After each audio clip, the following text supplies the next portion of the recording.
प्रणाम आप सभी को। आज मेरे साथ यहाँ इस पॉडकास्ट में जुड़ने के लिए और बहुत-बहुत धन्यवाद कि आप लोगों ने समय निकाला और आप सभी लोग यहाँ पर आए और आप लोगों ने जो एक महान रचना की है, ढोल गवार शूद्र पशु नारी सब ताड़न के अधिकारी, उसकी व्याख्या करने की और समाज में क्या उसका गलत मीनिंग फैला हुआ है इतना और लोग कैसे ले लेते हैं उसको, सही अर्थ नहीं समझते हैं। शायद कुछ भाषा का वो है और कहीं कुछ अ, जो भी व्याख्या की गई है और समाज में जो प्रचलित हो गया है, तो बहुत मदद मिलेगी इससे एक सामाजिक वर्ग को जिसको ये लगता है कि ये तो हमारे लिए ही बना दिया, शूद्र के लिए, नारी के लिए, ढोल-गवार के लिए। तो उस चीज़ को अगर हम क्लियर कर पाएँगे, ठीक से समझा पाएँगे जनता को तो उसके लिए उसमें बहुत हेल्प मिलेगी लोगों को ठीक सही ज्ञान मिलने में। तो कि हम शुरुआत कर लेते हैं बलराम सर जी आपसे। आपका ही विज़न है ये, आपका ही आइडिया था, तो आपको बहुत-बहुत धन्यवाद ये इतना पूरा बड़ा मिशन के जैसे चलाने के लिए और इसको पूरा करने के लिए।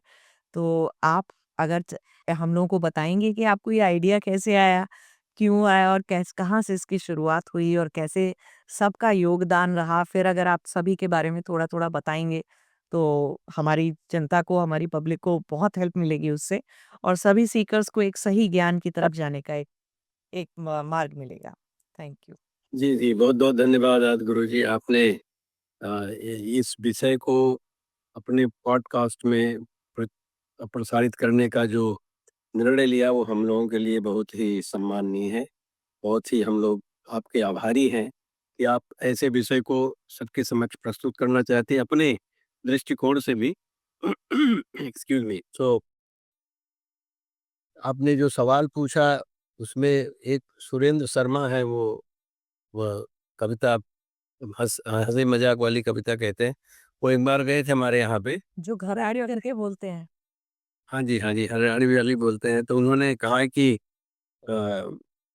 वो एक बार अपनी पत्नी मतलब ऐसे मज़ाक करने में बताते बोले पत्नी को मैं बोल रहा था कि देखो तुलसी बाबा ने लिखा हुआ ढोल गँवार शूद्र पशु-नारी ये सब ताड़न के अधिकारी तो इनको पीटना चाहिए। तो उसने उनकी पत्नी ने अपनी पत्नी की तरफ से बोले, उसने कहा इसमें कौन-सी बड़ी मैं तो एक जगह हूँ, 4 जगह आप हैं।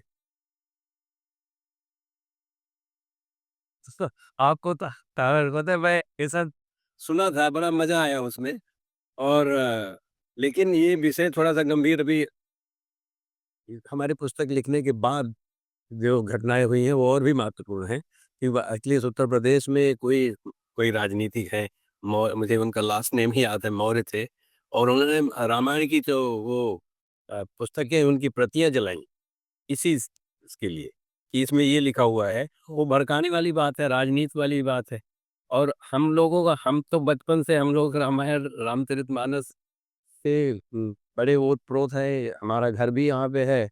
अयोध्या के पास गाँव में है, तो गँवार भी हो गए हैं भी गँवार थोड़ा-सा। थोड़ा ढोल-वोल भी बजा लेते हैं। थोड़ा-मोड़ा पशुओं की भी सेवा कर चुके हैं। ऐसा नहीं तो और शूद्र को मैं अब अभी आज के युग में मैं अपने को शूद्र मानता हूँ, क्योंकि जो शूद्र की जो परिभाषा है, उसमें भगवान ब्रह्मा जी प्रजापति जिसको कहते हैं, वो प्रजापति तो हमारे यहाँ कुम्हार लिखता है। और जो विश्वकर्मा है, देवता जो बन सकता है जी। और कोई देवता नहीं बन सकता। कोई ब्राह्मण बन जाए, कोई क्षत्रिय बन जाए, कोई वैश्य बन जाए, लेकिन देवता बनने की किसी के यहाँ व्यवस्था नहीं। सिर्फ़ उनके यहाँ है कि देवता बन सकते हैं। हाँ। तो मैं सोचता हूँ, मैं बायोटेक्नोलॉजी फ़ील्ड में काम करता हूँ, डॉक्टर राजकुमार भी उसी फ़ील्ड में काम करते हैं। तो हम लोग एक तरह से क्रिएटिव लोग हैं और जो कि शूद्र के अंदर कहीं मैंने पढ़ा हुआ है, हो सकता है इसमें संस्कृत की ये पढ़ना है, हो सकता है बता भी पाएँ कि शूद्र का एक है जिसके अंदर रुद्र हो, मतलब ऊर्जा, जिसके अंदर ऊर्जा होती है, तो भी एक रुद्र के रूप होते हैं। तो इन ये सब तो उसके भाव हैं जो कि मुझे इन परिस्थितियों के अनुसार मैंने सोचना शुरू किया। लेकिन सबसे ये लिखने की जो बात है, वो आया था कि हमारे यहाँ पे एक आई थी, उसमें मैंने पुस्तक में लिखा हुआ है, कमलेश कपूर। बड़ी विदुषी हैं और उन्होंने हाई स्कूल में हिस्ट्री पढ़ा है, बल्कि एक किताब भी लिखा हुआ है हिस्ट्री ऑफ हिंदूज़, मोटी-सी किताब है, अमेरिका में रहती है। तो वो एक बार आई थी हमारे यहाँ सेमिनार में, हो सकता है राजकुमार को भी याद हो कि वो कुछ ऐसे चर्चा करने लगी तो बोली कि अगर उनका बस चले, तो इस चौपाई को निकाल दें या पूरे वो जब तब वो बोली कि जहाँ पे ये होता है सुंदरकांड में है ना ये, बोली कि मैं तो चाहती हूँ कि मैं तो जाती ही नहीं, जब सुंदरकांड शुरू होता है तो मैं छोड़ के चली जाती हूँ। तो वो मेरा बस चले तो कम से कम ये चौपाई नहीं तो पूरा सुंदरकांड ही निकाल दे। हाँ, मतलब इतनी ज़्यादा, क्योंकि वो वही है ना ढोल गवार सूत्र पर सुनारी वाली जो मैं बात कर रहा हूँ, सुरेंद्र शर्मा ने तो अच्छा जवाब दिया था। लेकिन कभी-कभी विद्वान लोग उसको दूसरी तरह समझने लगते हैं। उसको भारत की परंपरा समझने लगते हैं। और उसकी सबकी जो जड़ मुझे दिखाई में, जो मैं अवध क्षेत्र का हूँ और तुलसी बाबा ने रामायण रामचरितमानस का की रचना जो उन्होंने अवधी भाषा में की और जो संस्कृत के इतनी थे बिल्कुल। ये, और बहुत उनको प्रताड़ना सहनी पड़ी, जिसे जो मुझे ऐसे ही सुना है। हो सकता है उमेश जी को ज़्यादा पता भी हो इसके बारे में, कि जब वो अवधी भाषा में लिख रहे थे तो सारे जो और लोग थे, विद्वान लोग उस समय के, जिसको पंडित कह सकते हैं या पुजारी कह सकते हैं, उनको बहुत बुरा लगा। तो इसलिए कि क्योंकि संस्कृत ही उस समय की लैंग्वेज, जैसे आज की अंग्रेजी की भाषा हो गई है, विज्ञान की खास करके, तो ये हुआ कि नहीं, नहीं, संस्कृत में लिखना चाहिए, ये क्या कर रहे हैं? ये तो मतलब देहाती भाषा में लिख रहे हैं, गाँव की भाषा में लिख रहे हैं। तो इसलिए मुझे, क्योंकि मैं गाँव का हूँ, तो मुझे थोड़ा-सा समझ में आता है। तो इस मैंने कमलेश कपूर जी से पूछा कि आपको शायद भाषा का ज्ञान नहीं है, वहाँ का वो पंजाबी हैं ऑब्वियसली। तो मैंने कहा, उनसे पूछा, एक और शब्द है जो कि शायद आदि गुरुजी आपको भी नहीं पता हो। एक शब्द है चाँटा, जो कि हमारे यहाँ अवधी भाषा, अवधी क्षेत्र में इसका यूज़ होता है। अब मैंने उनसे पूछा, आपको चाँटा मालूम है कमलेश जी? तो बोले, हाँ, हाँ, वो तो छक्का लगाने वा।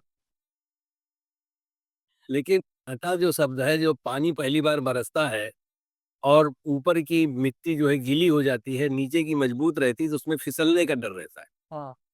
तो वो शब्द है, लेकिन अब उनको नहीं मालूम था, तो वो चाँटा को चाँटा माने। किसी को नहीं पता होगा कि हाइड्रो क्लीनिंग की अवधि जो है वो चाहता है। हाँ, हाँ, हाँ।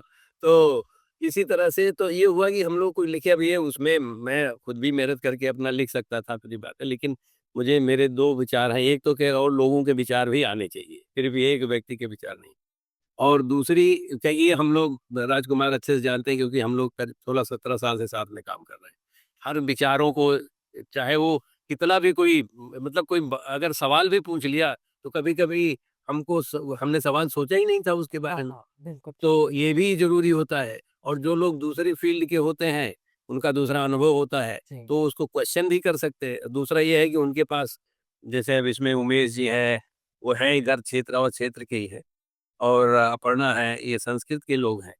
उसी तरह से अनुजा जो हैं, वो पत्रकार, और जो सबको परेशान करने वाले लोग, उनको कहता मैं सोचता हूँ पत्रकार होते हैं। हर चीज़ को परेशान करने के भाव से कहेंगे। मतलब एक्टिंग बड़ी बढ़िया करते हैं वो लोग। हम आजकल देखते हैं कि वो अम, स्टेज पे जहाँ बताया, ऐसे कूदते-फांदते ऐसे, जैसे वो वहाँ पे बोलने लग गए हैं। तो अनुजा जो है वो पत्रकारिता में इन्होंने मास्टर्स किया हुआ है। तो वहाँ पे दूरदर्शन में इनसे पहली मुलाकात हुई मेरी, बिहार के दूरदर्शन में, और वहाँ पे ये दूरदर्शन में एक क्या, वहाँ पे ए क्लास एंकर थी। और उमेश जी जो है, उनको मैं बहुत दिन से जानता हूँ, इसे परिचय भी दे दे रहा हूँ साथ में। और 2010 से मुझे लगता है कि इनके साथ किसी न किसी बात पे आयुर्वेद पे पहले काम हो रहा था, इधर पे संस्कृत पे और पब्लिकेशंस पे, थोड़ी-सी फिलॉसफी पे, इनका सभी का बैकग्राउंड जानता हूँ। और ये राजकुमार हमारे साथ बहुत दिन से काम कर रहे हैं, मैंने कहा 16 साल से काम कर रहे हैं, तो बायोटेक्नोलॉजी, बायोकेमिस्ट्री, बायोफिजिक्स, इसमें सब में काफ़ी काम करते हैं। लेकिन इनके अंदर बड़ी ये है, तत्परता रहती है कि किसी विषय में भी कुछ कर लेते हैं। वो सबको, बहुत सारे लोग अक्सर वो सोचे उनको दूसरा विषय बोले, कहाँ से फँसा रहे हो हमको, अपना हमको करने दो। लेकिन इनको, इनके अंदर ये नहीं, बड़ा ही बहुत ही तत्पर रहता है कि इसे अगर कोई और बात मिल जाती तो उसको, I think that shows an indication of किसी के अंदर कितना भाव रहता है, कितनी जिज्ञासा रहती है, और अपने विचारों को प्रकट करने की थोड़ी-सी फ्रीडम वाले लोग होते हैं, जो कि फ्री समझते हैं अपनी बात को, और उनको डर नहीं है कि हम उस बात को कहें। तो उस तरह के राजकुमार का है। और अब बचे 2 लोग, मैं अपर्णा को, पहले अपर्णा भी हमारे साथ लगभग उतने दिन से जानते, तो उतने दिन से हैं, लेकिन काम शायद पिछले 10-12 साल से कर रही हैं हमारे साथ।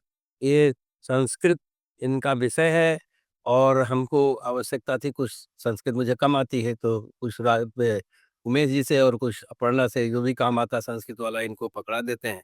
इन दोनों, अब इनके भी अपने-अपने वो हैं, दोनों लोग एक ही प्रोफ़ेसर के साथ पीएचडी किए हैं, डॉक्टर शशि तिवारी के साथ।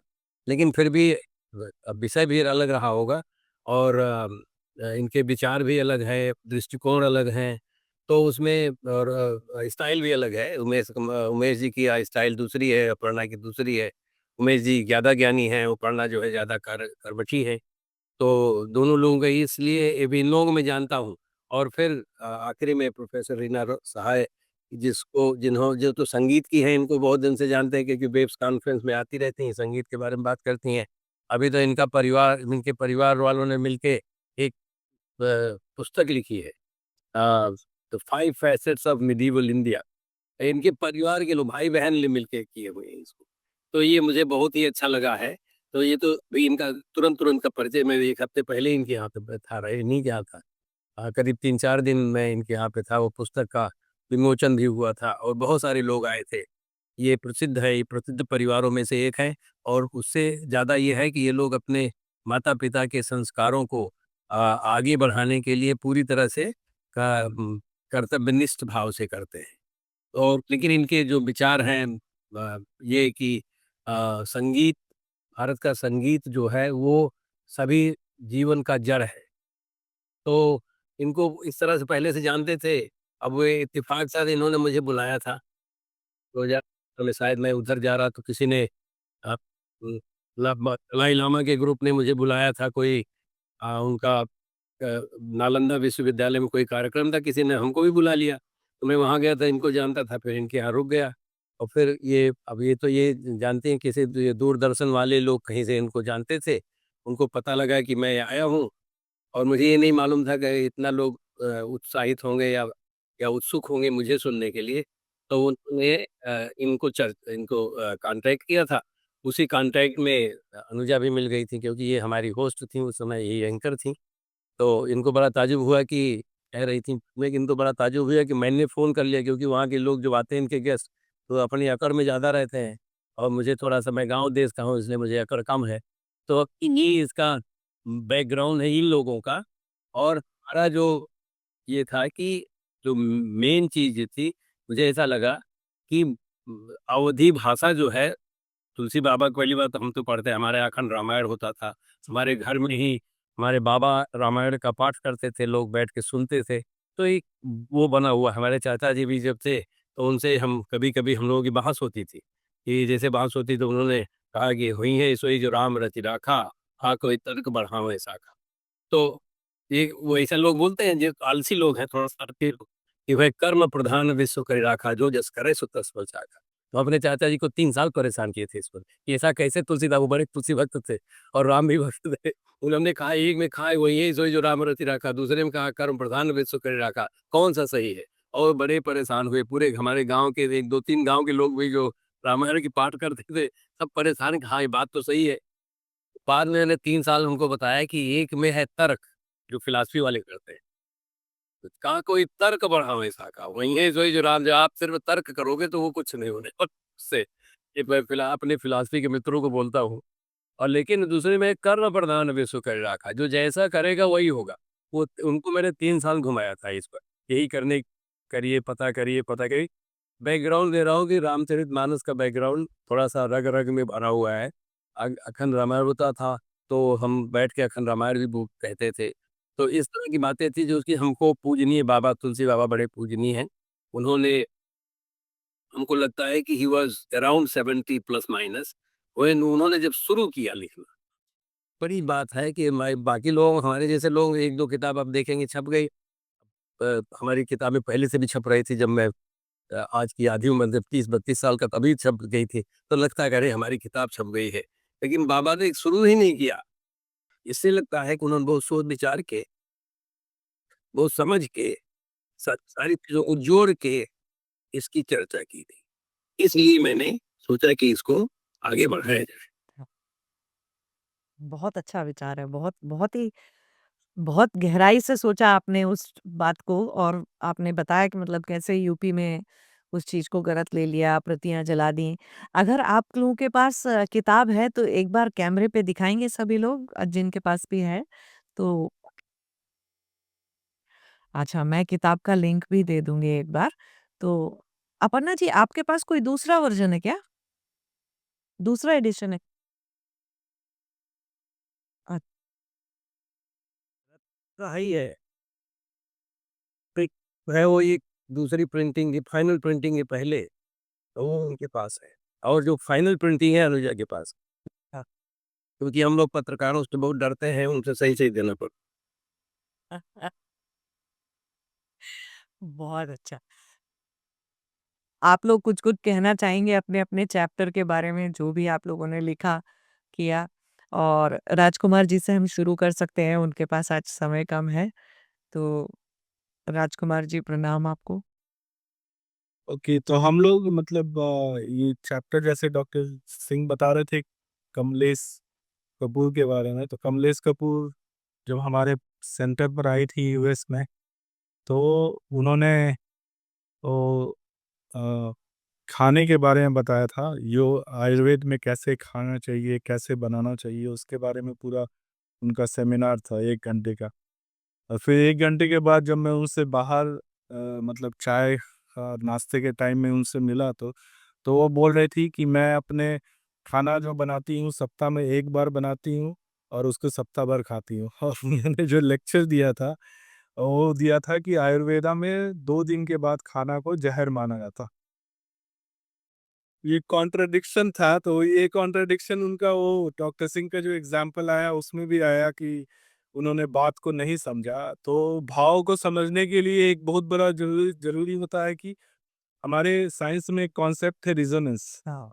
उस रेजोनेंस को आपको पकड़ना पड़ता है किसी भी भाव को, किसी के बात को समझने के लिए भी और किसी चीज़ को भी समझने के लिए उस लेवल तक आपको पहुँचना पड़ता है, तब जाके आप समझ पाते हैं। तो जो तुलसीदास जी ने लिखा वो शायद डॉक्टर सिंह उसको सही से एक्सप्लेन कर पाए कि हाँ, उनका विचार जो आया वो उसको उस जगह पर रहकर वो समझ पाए वो चीज़।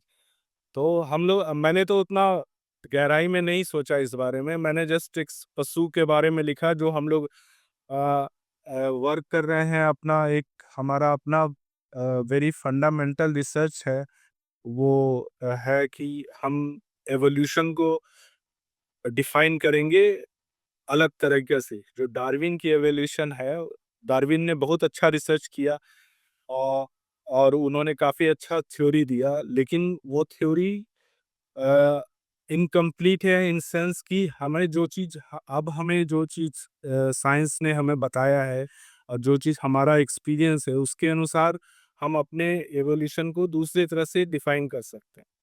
तो हमने सोचा कि चलो मेरा वही एक आइडिया था, उसी आइडिया से मैंने इस पर काम करना शुरू किया।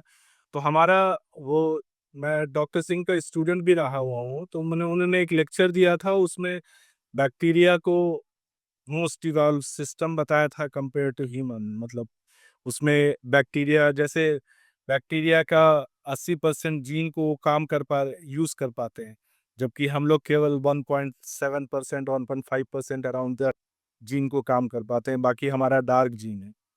तो ऐसे बहुत सारे डिफरेंसेस थे, तो वही सब डिफरेंसेस को लेकर हमने उसको आयुर्वेदिक कॉन्सेप्ट से जोड़ा उसको कि कैसे मनोमाइकोस और डिफरेंट काइंड्स ऑफ कोर्स में कैसे होता है और उसको जोड़ के कैसे हाँ, as a human normally our superiority is very high कि हम सबसे ज़्यादा इवॉल्व हैं, बट ऐसा है नहीं exactly. Evolution is saying something different. So उसी उसी कड़ी में हमने काफ़ी पेपर पब्लिश किए हैं, अब हम एक नया बुक भी लिखने वाले हैं उस पर, रीडिफाइनिंग एवोल्यूशन करके। तो उसी सीरीज में ये चैप्टर मैंने लिखा था, तो मैं और डॉक्टर सिंह दोनों साथ में कंट्रीब्यूट किए थे। बहुत-बहुत धन्यवाद आपका। तो इतना अच्छे से समझाने के लिए, इतना डिटेल में बताने के लिए। उमेश जी, आप बताना चाहेंगे कि आपका आपका चैप्टर क्या है और आपने किस बारे में लिखा? धन्यवाद प्रकृति जी। मेरा चैप्टर इसमें गँवार के ऊपर है, ढोल गँवार शूद्र पशु नारी सकल ताड़ना के अधिकारी। चूँकि मैं स्वयं अवध क्षेत्र का निवासी हूँ और गाँव का निवासी हूँ। शाब्दिक दृष्टि से देखा जाए तो गँवार शब्द का अर्थ होता है गाँव से संबंधित, जो गाँव का रहने वाला। हालाँकि हमारे संस्कृत साहित्य में ग्राम्य शब्द भी आता है इसी अर्थ में।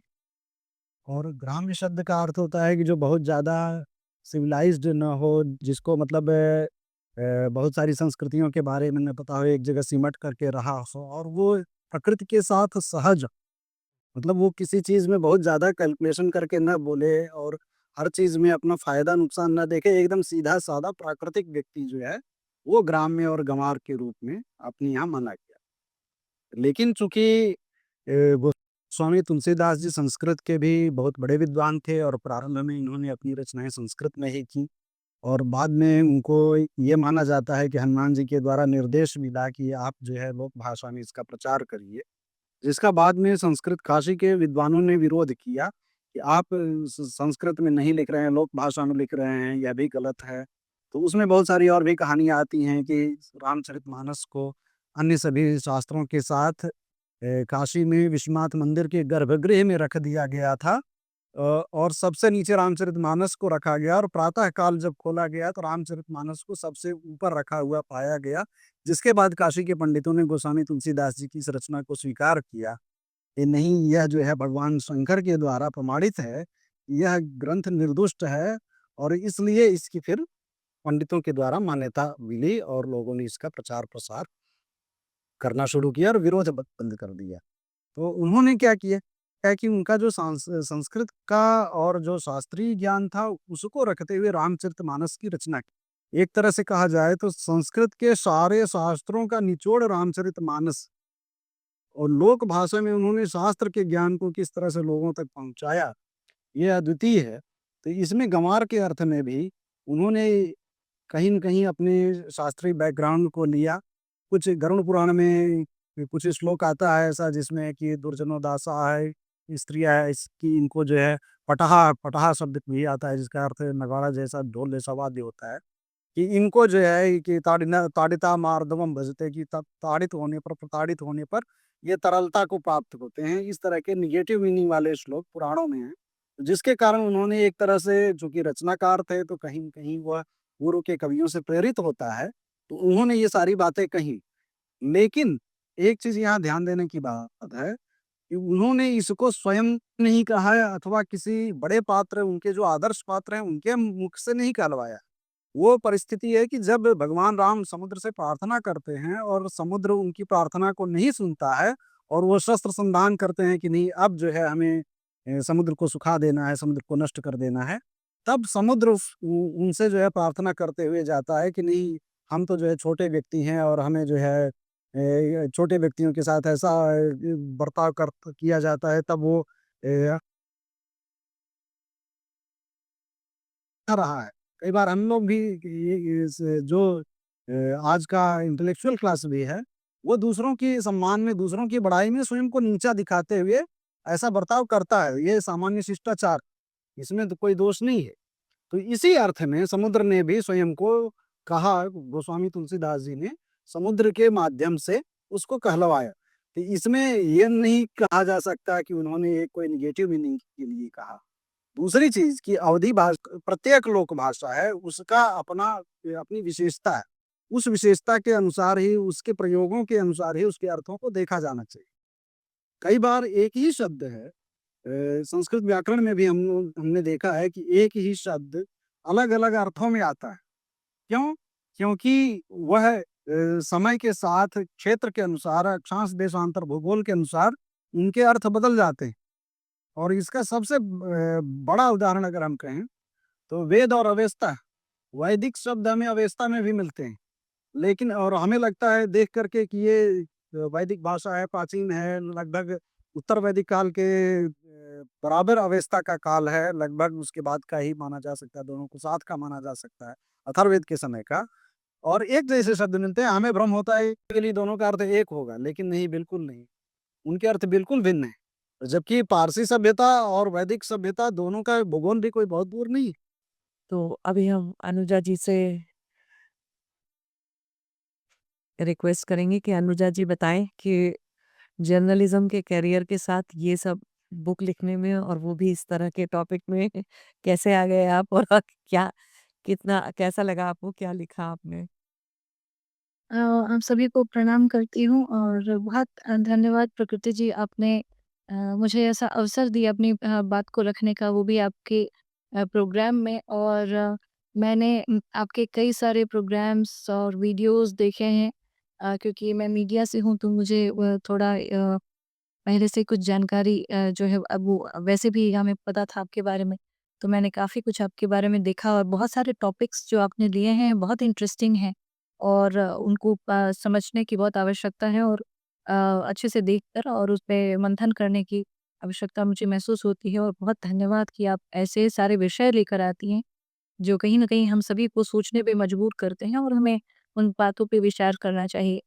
जहाँ तक मेरे विषय में, जैसे प्रोफ़ेसर सिंह ने भी बताया, मैंने पत्रकारिता mass communication journalism Makhanlal Chaturvedi university Bhopal से किया था और उसी दौरान दूरदर्शन में काम करने का मौका मिला और इलेक्ट्रॉनिक मीडिया में स्क्रीन पे ही लाइव या दूसरे प्रोग्राम्स को होस्ट करने का, उसके साथ में प्रोडक्शन में भी लिखने का था। तो लिखने में शुरू से मेरा इंटरेस्ट था थोड़ा बहुत, जैसे कुछ कविताएँ या कुछ डायरी लिखने की ख़ास तौर पे पहले मुझे आदत थी बहुत। और उसके बाद दूरदर्शन में काम करने लगी तो वहाँ पे भी स्क्रिप्ट लिखना, ये तमाम चीज़ें करनी पड़ती हैं। सिर्फ़ एंकरिंग के नहीं होता, बाकी बहुत सारी चीज़ें होती हैं जो प्री प्रोडक्शन और पोस्ट प्रोडक्शन में भी, साथ में एडिटिंग में भी बैठना पड़ता था कई बार। कंट्रोल रूम में भी रहना पड़ता था, तो काफ़ी कुछ सीखने का दूरदर्शन में 10 सालों में मौका मिला। 2017 में प्रोफ़ेसर सिंह का इंटरव्यू करने का मौका मिला था। प्रोफ़ेसर रीना साहब जी उनको लेकर आई थी दूरदर्शन और उनसे भी पहली मुलाकात 2017 21 मार्च को हुई थी। और उस समय, चूँकि मेरा हमेशा से मेरी रुचि गाँव में भारतीय परंपरा संस्कृति में हमेशा से रही, पर कभी गाँव जाने का अवसर नहीं मिला था। प्रोफ़ेसर सिंह से जब मिली तो वह भी थोड़े प्रभावित हुए थे मेरे प्रश्नों से, क्योंकि मुझे उनका जब सीवी मिला था, तो मुझे समझ नहीं आ रहा था कि क्वेश्चंस जो है, प्रश्न कहाँ कैसे रखने चाहिए, क्योंकि आप एक साइंटिस्ट वैज्ञानिक हैं और प्रोफ़ेसर हैं साइंस के, केमिस्ट्री के, और उसके साथ में योग, आयुर्वेद और ये तमाम चीज़ें थी। तो मैंने सोचा कि कैसे प्रश्न, पर मुझे, चूँकि मैं बिहार से भी बिलॉन्ग करती हूँ, यहाँ छठ व्रत और पूजा की जाती है। उसके बारे में मैंने उनसे प्रश्न पूछे थे, कई सारे ऐसे क्वेश्चंस साइंस से जुड़कर, कैसे, क्योंकि हमारी प्राचीन भारतीय जो सभ्यता संस्कृति है, जो उनमें वो ऐसे ही नहीं है, उनका एक वैज्ञानिक आधार है, वो निराधार नहीं है। उनके सभी जितने रीति-रिवाज हैं, उनके भी कारण हैं कहीं न कहीं। प्रकृति से जुड़े हुए हैं और वैज्ञानिक उसका आधार, वो आजकल का वो साइंस वाला नहीं, बल्कि उस तरह का विज्ञान है। तो उन सभी बातों में मेरा इंटरेस्ट था, मैंने उनसे वैसे क्वेश्चंस पूछे, तब उनके साथ फिर मैंने धीरे-धीरे काम करना प्रारंभ किया। जब मैंने देखा कि आप जो है खुद भी गाँव से जुड़े हैं और गाँव में आपका बहुत काम रहता है, और आजकल के जो जर्नलिस्ट है, जो पत्रकार है, मीडिया में है, वो गाँव नहीं जाना चाहते हैं। वो कुछ करना नहीं चाहते, क्योंकि एक होता है ना कि शहरों में रहकर मीडिया में सो कॉल्ड जो मीडिया है वो नोएडा और मुंबई में उसके ज़्यादा ऑफिसेज़ और स्टूडियोज़ हैं, तो वहाँ काम करना चाहते हैं। मेरा इंटरेस्ट था, मुझे लगा कि मुझे तो ये मौका मिल रहा है अच्छा जाने का गाँव में।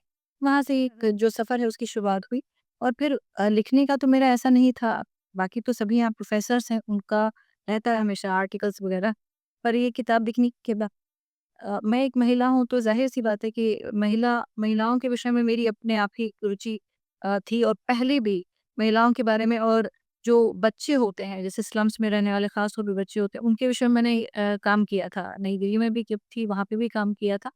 और जो बुज़ुर्ग हैं, उनके जो ओल्ड एज होम्स होते हैं वग़ैरह, उसके बारे में भी मेरा काम था। तो मुझे शुरू से इन सारे विषयों में रुचि हमेशा रही है। नारी पे लिखने के लिए मैंने ही अपनी इच्छा ज़ाहिर की कि मैं उसमें अगर अब मुझे ऐसा मौका मिले, तो प्रोफ़ेसर सिंह ने ही पहले तो आइडिया बताया था कि कैसे क्या होना चाहिए, उनके अपने विचार, क्योंकि उनके साथ में अगर हम लिख रहे हैं तो एक तो उनके विचार जानना बहुत आवश्यक है। उसके साथ में हमारी क्या कैसी सोच होती है। नारी के विषय में मैंने उनसे ज़्यादा इस बात को समझा, क्योंकि हम तो मीडिया में हैं, तो हम, जो आजकल का मीडिया वो इस तरह की बातें नहीं करता है, और जर्नलिज़्म मास कम्युनिकेशन में जो बुक्स भी हैं, वो सारे लगभग सब इंग्लिश में होते हैं। हिंदी की किताबें मिलती नहीं हैं जर्नलिज़्म में ऐसे। और सारे वेस्टर्न ऑथर्स वगैरह सब हैं। हम उनको पढ़ते हैं, सुनते हैं, देखते हैं। इसीलिए जब मैंने उनके साथ में पहला एक पेपर लिखा था, तो मैंने वही अपना मीडिया वाला लिखा। तो उन्होंने जब बताया कि परा पश्यन्ति मध्यमा वैखरी की तरीके से जर्नलिज्म को, तो मुझे अजीब-सा लगा। मैंने सोचा ऐसे कैसे, ये तो जर्नलिज्म नहीं है। जर्नलिज्म तो बोलते हैं कि जो सोर्स होता है और एक मीडिया एक चैनल होता है और जो रिसीवर होता है, ऐसे ही चलता है। पर उन्होंने जिस तरह से बताया कि नहीं, उसके परे भी कहीं ये है। वो जो पेपर है उसको लिखने के साथ में, और उनका जब मैंने ये देखा तो मेरे विचार बदलना शुरू हुए थे। नारी के विषय में जो मैंने प्रोफ़ेसर सिंह से जाना समझा था, और फिर मेरी समझ उसके बारे में बढ़ने लगी कि भारत में जो नारियों का ये जो चैप्टर है, अध्याय है, उसका नाम श्रीयुक्ता नारी है। तो श्रीयुक्ता मतलब श्री से जो युक्त नारी है, नारियाँ जो है वो होती ही हैं, वो श्री ही होती हैं। उनका जब जन्म होता है वो होती हैं। श्री जो है ब्रह्मांड की प्राण ऊर्जा को श्री कहा जाता है।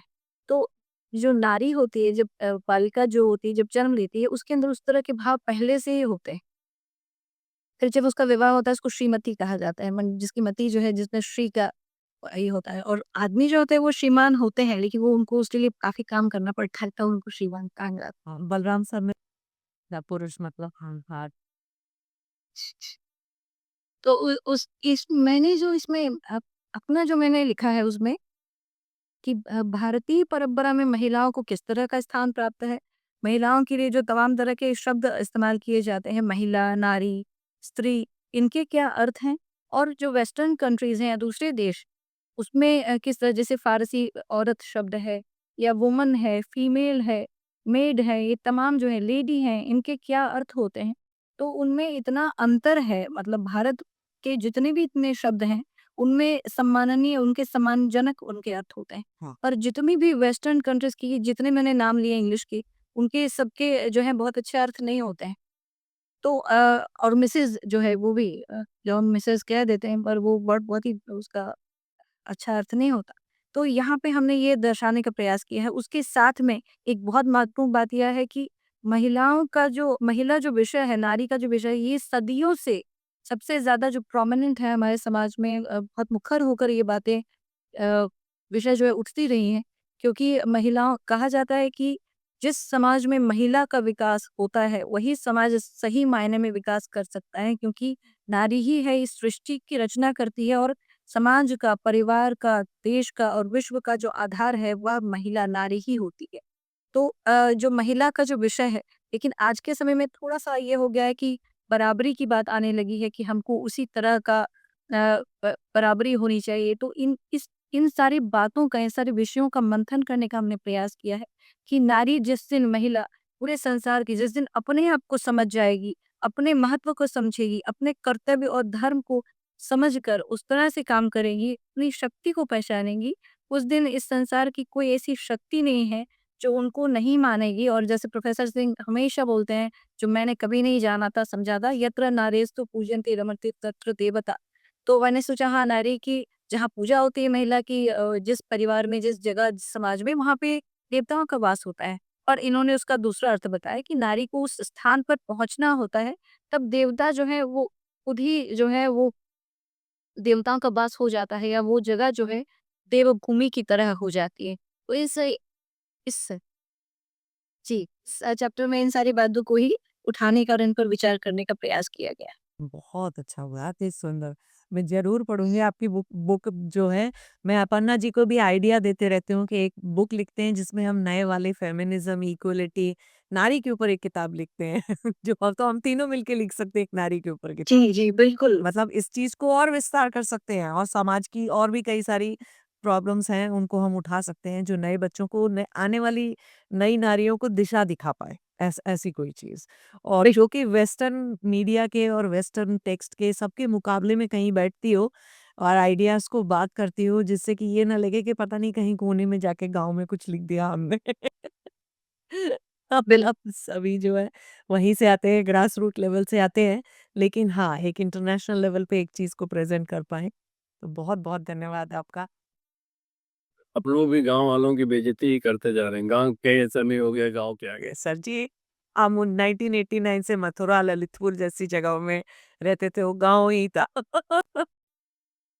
और बहुत सारे मायनों में मथुरा वृंदावन आज भी गाँव ही है। जी, जी। रीना जी प्रणाम आपको। आपको बहुत देर इंतज़ार करा दिया हम सारे लोगों ने बोलने में। आप बताएँगे आपका आपका क्या चैप्टर है और आप कैसे इसमें इन्वॉल्व हो गए म्यूज़िक का होने के बाद?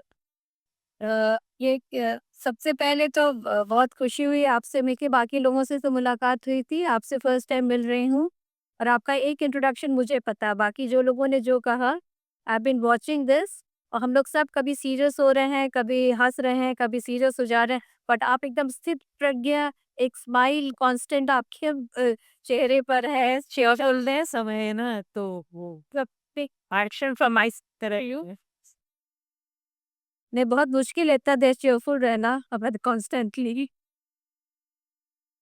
और अभी जो आपने पूछा कि आप कैसे आई, तो ये भी इस श्लोक को एक्सप्लेन करता है। बिकॉज़ हमारे हिसाब से जो ताड़ना का अर्थ जो वहाँ पे बोलता है, वो प्रहार से रिलेटेड है। मुझे लगता है ऐसा कि ताड़ना एक तो होता है ताड़ गए जो हम लोग बलराम सिंह जी हमेशा बोलते हैं। इनफैक्ट हमारे फादर इन लॉ भी बोलते थे, कुछ हम लोग मिस्चीवियस कुछ करते थे ना जो उनसे छिपाते थे, तो बोलते थे ताड़ गए, हम ताड़ गए तुम लोगों को समझ गए। एक तो वो बोलते थे हमेशा और दूसरी बात मुझे लगता है कि इसका संबंध प्रहार से होता है। जैसे ढोल तो ढोल है, उसको जब तक आप उसके ऊपर वज़न नहीं डालिएगा, कोई प्रहार नहीं डालिएगा, चाहे हाथ से, चाहे कोई ड्रम हो तो स्टिक से, जिससे भी अगर आप जनरल टर्म में ले ढोल को with percussion instrument, not as ढोलक या कोई पर्टिकुलर जिसको हाथ से बजाते हैं, may be with stick also जो बजाते हैं ढोल को, तो उस पर प्रहार नहीं पड़ता ना तो उसमें गूंज नहीं आती है। तो जो गूंज जो होता है ना, जो भीतर की जो उसकी ध्वनि होती है, अंतर्ध्वनि जो होती है, that is what it masters. उसका मास्टर साउंड तो वही है ना, ऊपर से तो सुपरफ्लुअस होता है। लेकिन जब तक आप प्रहार नहीं करते हैं उसके ऊपर, तब तक उसकी ध्वनि बाहर निकल के नहीं आती है। तो इसी तरह नारी के साथ भी मुझे लगता है कि ऐसे तो वो लोग ठीक है, बट जो विपत्ति के टाइम में अक्सर लोग बोलते हैं, आई डोंट नो, थोड़ा-सा इम्बॉन्डिस्ट हो रही हूँ मैं, लेकिन अक्सर लोग बोलते हैं कि जो डिफ़िकल्ट सिचुएशन होता है ना, जब उनके ऊपर कोई तरह का मेंटल या कोई या द इवन फिज़िकल जो दर्द होता है, वो सहने की ताकत नारियों में ज़्यादा होती है। तो ये एक तरह का प्रहार ही है ना एक तरह से। तो और दूसरी बात कि जब तक प्रहार नहीं द एटलीस्ट नारी लाइक मी, जैसे मेरे पर किसी का प्रहार नहीं, मतलब unless and until some I want to do many things, लेकिन मेरे पर जब तक प्रहार नहीं होता है, लाइक बलराम जी उनको कभी पकड़ के अभी सेशन चेयर करवा देंगे, कभी कोई बुक लिखवा देंगे, कभी कुछ करवा देंगे, but somebody has to tell me that कि भाई do this, even if I want to do it I can't do it on my own. तो वो इच्छा है, लेकिन जब कोई ऊपर से कोई प्रेशर पड़ता है तो आई डू इट, मतलब I perform it and reach conclude कर पाते हैं तब हम। तो आई थिंक उतारना का मतलब वो भी होता है कि ऊपर से कुछ प्रेशर पड़ना चाहिए, चाहे कोई अगर नेगेटिव स्थिति नारियों के संबंध में, जब नेगेटिव सर्कमस्टांसेस जब रहते हैं तो द विमेन परफॉर्म बेटर मेरे हिसाब से।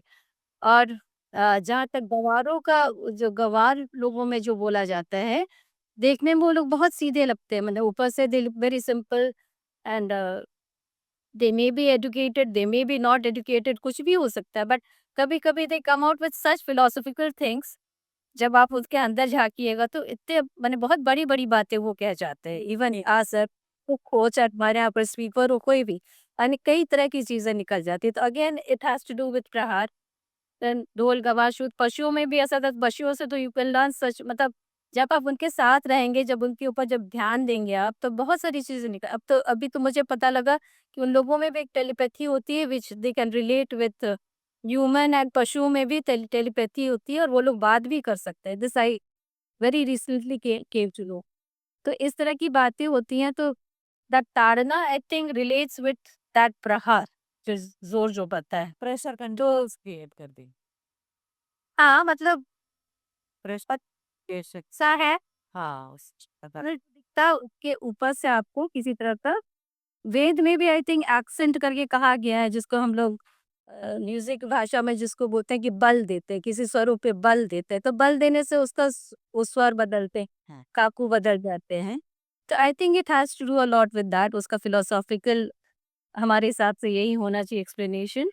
एंड तो वी कैन टॉक अबाउट अच्छा कुछ भी चीज़ हुई ना, जैसे हमारे यहाँ तालों का जो कॉन्सेप्ट आया, ताल, रिदम, ये भी तो इसी तरह पड़ा ना, वर्षा की बूंदें जब पत्तों पे पड़ती थी, वो जो एक निश्चित जो टाइम इंटरवल पे जो बूंदें पड़ती थी, उस दिस इज़ हाउ द ताल गॉट इन्वेंटेड। हाँ, तो जो डिफरेंट डिफरेंट चीज़ों पे डिफरेंट बूंदें पड़ती थी, तो उनका पिच अलग हो जाता था। फिर वो लोग उस समय जो प्रिमिटिव स्टेजेस में जब वो लोग अ, मनुष्य का जो बोन रहता था उसको जब फूँकते थे, उसमें डिफरेंट साउंड आता था।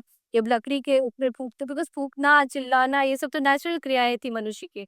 तो जब उस वो जब वो लोग ब्लो करते थे तो डिफरेंट साउंड आता था और अ डिफरेंट पिच। तो this is how that pitch का कॉन्सेप्ट आया। तो it had a lot to do with putting pressure on something. तो this is what he means हमारे हिसाब से लगता है मुझे। ताल। और तो तो इसी हिसाब से हमने लिखी थी वो किताब। उसमें I also tried to mention I think how the ragas came into being and how they got evolved and how different. ये भी एक बात थी कि कई जाति के कई ये नहीं था कि कोई हमारा ग्रामर था पहले से, वैसा कुछ नहीं था। We whatever we accumulated that was from the folk songs. All this I think I've written in that chapter that we can discuss in the podcast. तो दिस इज़ व्हाट इसी तरह हमारी वो किताब का की लेखनी शुरू हुई। और अभी तो I am on this journey right now. I am also working on Ramcharitmanas, so I think I will be able to explain better next time when I meet you. Thank you. Thank you so much. बहुत-बहुत धन्यवाद आपका। बहुत अच्छे से बताया आपने। समाज में मेरी मम्मी कहा करती थी कि सोना तप के कुंदन हो जाता है। यस, तो एग्ज़ैक्टली। हाँ, तो ये जब ताड़ने का मतलब वही है कि तपाना। और हम योग योग तपस्या करते हैं, ध्यान करते हैं, तो तप ही तो रहे हैं पूरा टाइम। प्रेशर में ही है। कर्म की गति ऐसे ही अपने आप सॉल्व हो जाती है। अब मन्ना जी, आप बहुत अच्छे से आज इंतज़ार कर रहे हैं हमारा सबका। आप बताने का बिल्कुल कष्ट करिए कि आपने कैसे लिखा, कितना कष्ट उठाया, क्या-क्या लिखा, कैसे कैसे आपकी जर्नी चली इसमें?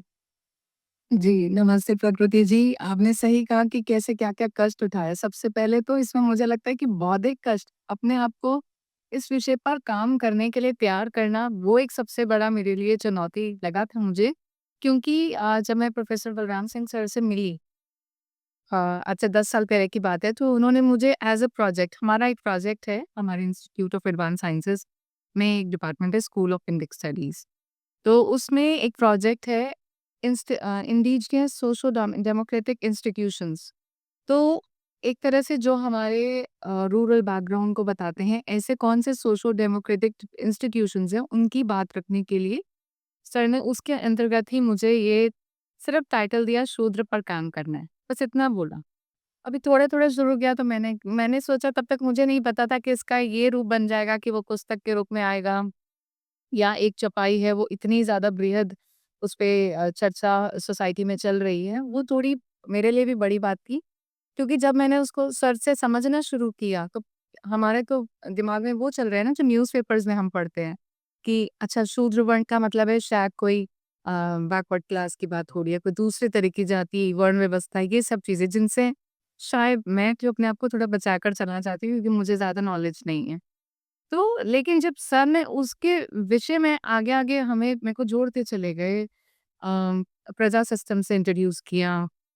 गाँव में जो प्रजा सिस्टम आज भी चल रहा है, क्योंकि सर के जो सर का अपना गाँव है, वहाँ पर जाने का मुझे भी 2 बार मौका मिला पिछले 10 सालों में। तो वहाँ 4-4 5-5 दिन रहकर कुछ थोड़ा बहुत मैं समझ पाई, जैसे कैसे रिश्ते-नाते होते हैं। यहाँ दिल्ली में तो हम न्यूक्लियर फैमिलीज़ में रहते हैं और वैसे ही पले-बड़े भी हैं, लेकिन बाहर जॉइंट फैमिली सिस्टम देखा।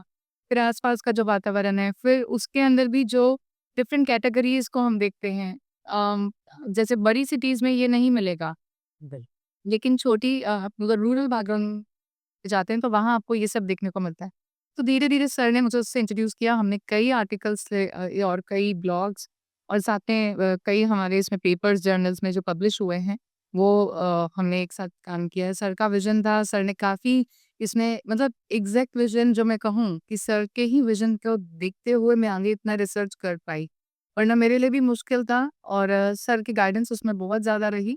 और सर ने मुझे किस तरह से हम जो शूद्र वर्ण की बात हो रही है, उसको मैंने वर्ड यूज़ किया, लेकिन हम जब इस पे विस्तार से चर्चा करेंगे तब हम आगे इस पे जानेंगे। लेकिन उसका वैदिक आधार क्या है? हाँ। उसे श्रीमद् भगवद गीता में भी आप जान सकते हैं, उसे आप स्मृति ग्रंथों में भी देख सकते हैं, उसे आज के परिप्रेक्ष्य में भी देख सकते हैं। और सर ने यहाँ पॉडकास्ट स्टार्ट होने से पहले ही इंट्रोडक्टरी नोट में ये बात कही थी कि मैं अपने को शूद्र मानता हूँ, जबकि सर वर्ल्ड फेमस साइंटिस्ट हैं, प्रोफेसर हैं, लेकिन उन्होंने अपने आप को वैसा रखा। तो ऐसा वो टीचर्स, प्रोफेसर्स, डॉक्टर्स, इंजीनियर्स सबको क्यों शूद्र के रूप में देखते हैं? उसका क्या कारण है? शूद्र में ऐसा क्या वैसे तो ब्राह्मण में भी, क्षत्रिय में भी और वैश्य, शूद्र जो भी है, इन सब में अपनी-अपनी क्वालिटीज़ हैं। लेकिन शूद्र में शायद कुछ ज़्यादा क्वालिटी है। वो जो क्रिएटिव टैलेंट है, वो जो स्किल्स हैं उनके पास और जिसके आधार से समाज का निर्माण हो रहा है। समाज को हम एक तरह से उसकी फाउंडेशन बनाते हैं। आज हम अपने ज्ञान के आधार पर यहाँ बोल रहे हैं। आज हम लेकिन वो ज्ञान का आधार काफ़ी नहीं था, लेकिन हम सब में अपनी-अपनी स्किल्स हैं।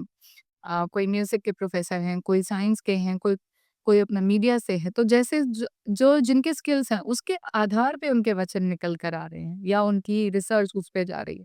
तो वो क्रिएटिव टैलेंट होने से वो समाज के एक आधारभूत की तरह हो गए। लेकिन अगर हम कहें नहीं, क्योंकि वो उनके अंदर स्किल्स नहीं है और हम उनको उस तरह से ना देख पाएँ समाज के आधार के रूप में, तो इसीलिए समाज का आधार तो आज हम मॉडर्न वे में उन्हें टीचर्स, प्रोफेसर्स या डॉक्टर, इंजीनियर्स के रूप में देख रहे हैं। लेकिन जब हम प्रजा सिस्टम से जोड़ते हैं, तो तब हमारे सामने कुम्हार, बढ़ई, लोहार ये सब लोग आते हैं। वो भी समाज का निर्माण कर रहे थे। हाँ। तो यहाँ पर ये चीज़ें जाके रिलेट करती हैं, तभी मैंने कहा इसके कई पक्ष हैं। इसको आप वेद के आधार पर, इसको गीता या अन्य ग्रंथों के आधार पर और साथ में आप देख सकते हैं मॉडर्न उसमें। साथ में एक बात यहाँ मैं ये भी जोड़ना चाहूँगी कि जब हम शूद्र की चर्चा करते हैं, यहाँ मेरा जो विषय है इस पुस्तक में वो है सहज शूद्र वर्ण की अंतर्निहित जटिलता का समाधानिक विश्लेषण। तो वो अपने आप में ही इतना जटिल है, उसके कई आयाम हैं। उस आयामों को जानने के लिए उसका विश्लेषण यहाँ पुस्तक में काफ़ी स्तर पे किया गया है, पर मुझे लगता है कि अभी और भी हमारा सर का विज़न इसमें बहुत है, तो शायद कई वॉल्यूम्स और आ सकते हैं इसके ऊपर। और एक बात और जो यहाँ मैं रखना चाहूँगी कि सर ने ऐसा हमें जब हम बाहर काम कर रहे थे, तो सर ने बहुत ही अच्छी एक बात कही कि आप एक सोचो, वैसे शूद्र को अगर ऐसे मानो, शूद्र है, हीन है, तुच्छ है, लेकिन आप सबसे छोटा वर्ग मान के आप सोसाइटी में ऐसे सोच लो। लेकिन आप ये भी सोचो कि सबसे छोटा कौन होता है? इस समस्त ब्रह्मांड को, समस्त सृष्टि को, हर किसी को चलाने वाला एटम ही तो है। हाँ। तो जब अब आप ये सोचिए, जब हम उस परमाणु की बात करें, तो एटम्स एटम्स मिलकर ही तो मॉलिक्यूल्स बन रहे हैं। तो आप इतने छोटे लेवल पे जब, तो इसलिए कोई छोटा या बड़ा नहीं है। कौन कितना गंभीर हो सकता है, कौन कितना विस्तृत हो सकता है, ये इस शूद्र विभाग की जो चर्चा है, जब हम इसको करेंगे विस्तार से, तो आप देखेंगे इसीलिए किसी को अपने आप को छोटा मानने की ज़रूरत ही नहीं है। तो इसके कई आधार हैं और इसका जैसे सर ने इसे बताया कि रुद्र से भी आप जोड़ सकते हैं। उसमें शिव की क्वालिटीज़ में है, उसमें क्रिएटर की क्वालिटीज़ भी हैं, उसमें स्किल्स और टैलेंट तो हैं ही। तो इन सब बातों पे मैं आपसे विस्तार से हम लोग बात करेंगे और मुझे बहुत खुशी हुई कि जो मेरा 10 साल पहले जो डर था, वो डर ना होकर अब थोड़ा-सा एक रिसर्च उसमें आ गया है और कई अन्य, मतलब आप सोचिए कि आयाम मेरे मेरे मन में आते रहते हैं और मैं सर से अक्सर हम लोग चर्चा करते रहते हैं कि इसको क्या हम ऐसे सोच सकते हैं? तो शायद और भी गंभीर चर्चा इस पर हम आगे आपके सामने कभी ना कभी पुस्तक के रूप में लेकर आएँगे। धन्यवाद। बहुत-बहुत धन्यवाद अपर्णा जी। और बहुत अच्छा रहेगा आप सभी के साथ हम अलग-अलग में टाइम रख के हम पॉडकास्ट बना लेंगे क्योंकि डिटेल में बात करना ज़रूरी है थोड़ा-सा, फिर सभी को पुस्तक पढ़ने के लिए भी प्रेरणा मिलेगी उससे। और अपर्णा जी आपके साथ भी बनाएँगे क्योंकि बहुत जटिल विषय है और समाज में बहुत भ्रांतियाँ हैं, शूद्र को लेकर, नारी को लेकर, पशु को लेकर हम क्या बोल रहे हैं, क्या समझ रहे हैं, बहुत ज़रूरी है इस चीज़ को सभी के सामने लाना। तो आज अब मेरे साथ जुड़ने के लिए आप सभी को बहुत-बहुत धन्यवाद और बहुत-बहुत लाभ होगा मेरे सारे लोगों को ये सब कुछ देखने से और ज्ञान ही मोक्ष का मूल है, तो ज्ञान ही पहले ठीक करना पड़ेगा, भ्रांतियाँ हटानी पड़ेंगी। तो ये जो भ्रांतियाँ हटाने की हमारी एक कोशिश है, भगवान करे ये चलती रहे ईश्वर की कृपा से। बहुत-बहुत धन्यवाद आप सभी को। धन्यवाद। ॐ